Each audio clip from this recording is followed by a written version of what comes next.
We're pleased to introduce transcranial magnetic stimulation as a treatment for treatment-resistant major depression.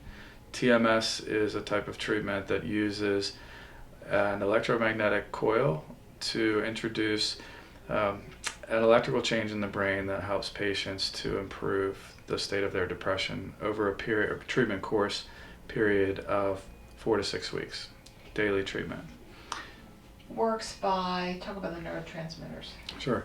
The magnetic field of the coil closes a circuit inside the brain that allows electrical energy to flow to a center of the brain that's responsible for depression and regulating mood.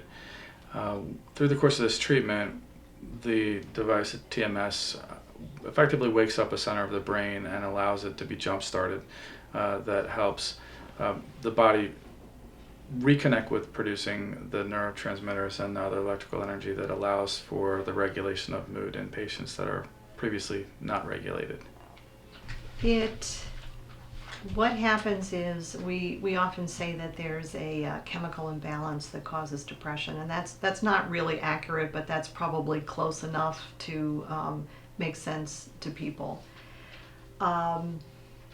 The coil itself sits right on the head, and the magnetic field penetrates a little bit below the skull to an area that's called the prefrontal gyrus, and makes a change there, and there's a feedback loop between that and deeper down in the brain, the area that actually affects mood. So by treating in a small amount of magnet in a fairly superficial way, we actually get a deep change that goes all the way down to the brain, stimulates that part, and makes it start putting out the chemicals in the normal amounts.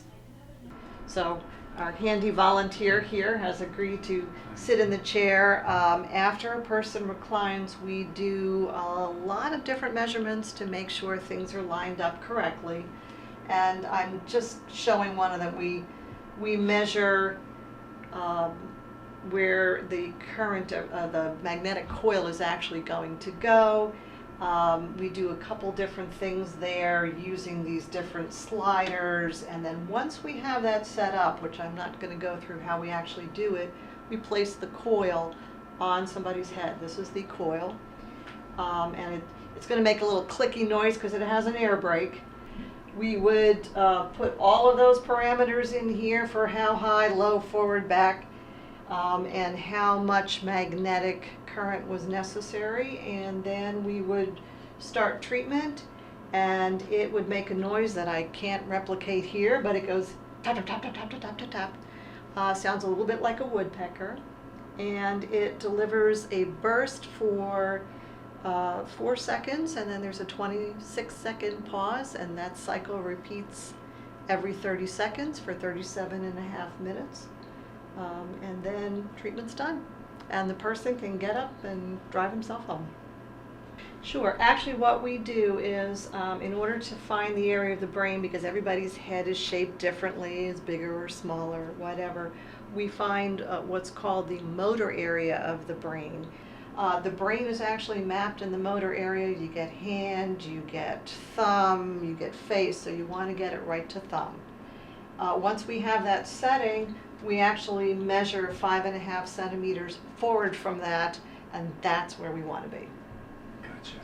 So what Dr. Doherty was referring to is before we decided to advocate for bringing this device to our region to help the population health of our citizens was we both have, and others in our office have, felt what this device feels like, this treatment feels like. Not a full course of treatment, but we wanted to feel and be able, what it felt like, and be able to tell people it does not hurt, and it's an awake procedure, and be able to really explain a little bit more about what the process is. So lots of research went in and was done prior to that trial, but it is something that I felt, and many of the staff here and physicians here felt as well.